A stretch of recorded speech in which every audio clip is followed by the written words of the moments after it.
We're here with Exeter City manager Paul Tisdale. Paul, yesterday marked 10 years to the day since you took the hot seat at St James Park. Congratulations on reaching the milestone. Obviously a lot has happened during your time at the club, but if you had to pick out a few highlights during your time here, what would they be? It depends which way you look at this. If you're looking just purely at football matches and league position, then the obvious highlights would be 2 promotions, 2 trips to Wembley for playoff finals, avoiding relegation in League One in my 4th year with the last win of the season against Huddersfield at home. So they're sort of, in terms of pure achievement and league position, they would be obvious highlights.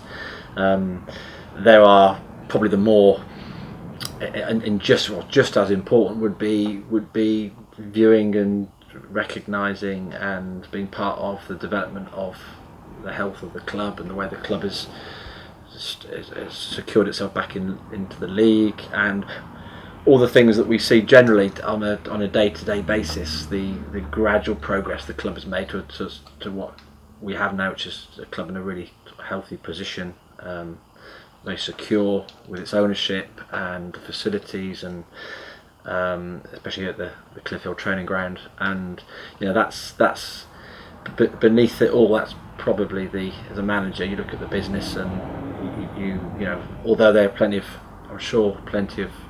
challenges ahead at the moment, we're sitting in a really healthy situation. So it's very easy to look at the promotions, very easy to look at one-off games. When you secure fantastic victories, we've had some really big moments where we've won games, and that be it the Plymouth Argyle game this year was a standout, be it Leeds United at home, be it Charlton Athletic away, Sheffield Wednesday away, be it there's lots of these type of games you can look back on, but in terms of sort of fundamental steps forward at the club, then it would be the promotions, or it would be the day-to-day progress we see here, and how efficient and effective we are with producing homegrown players and keeping the club progressing. Great stuff. Looking forward to the coming season. You've already brought in 4 players this summer. Are you still on the lookout for more reinforcements, or would you say it's business done for now? Well, we have a player on trial with currently. I don't always like to use that word, but it's the nature of football. You have, sometimes you have to look at each other. So we have a.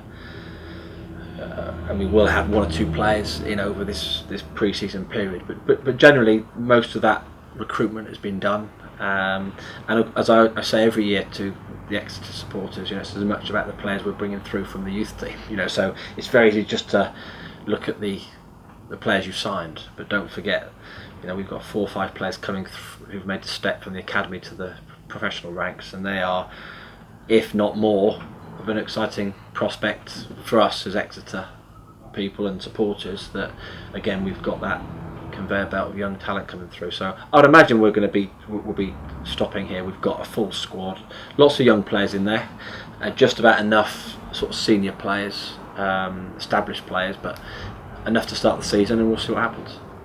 And would you say you have a starting 11 in mind for the new campaign, and how the new players will fit into that system, or is it a case of watching how things develop over pre-season and going from there? I think there's probably sort of 8-9 players that I'm pretty sure will start, and then there's always a couple of places up for grabs. But things change. I mean, I recall last pre-season, the standout last pre-season with David Wheeler. He hadn't really cemented his starting position, and he did so well in pre-season. He was a definite starter the first game of the season. So you just always look out for that type of impact during pre-season, and you can't predict it. So you got to, yes, you have your ideas, but your ideas are more focused on structure and the theme of how you're going to play, more so than necessarily just the players. If you gear everything around the players you've got, all it takes is an injury or 2 and you come unstuck. So we're sort of where we need to be in terms of our plans. Now the players have got to make those positions and secure their positions in the team.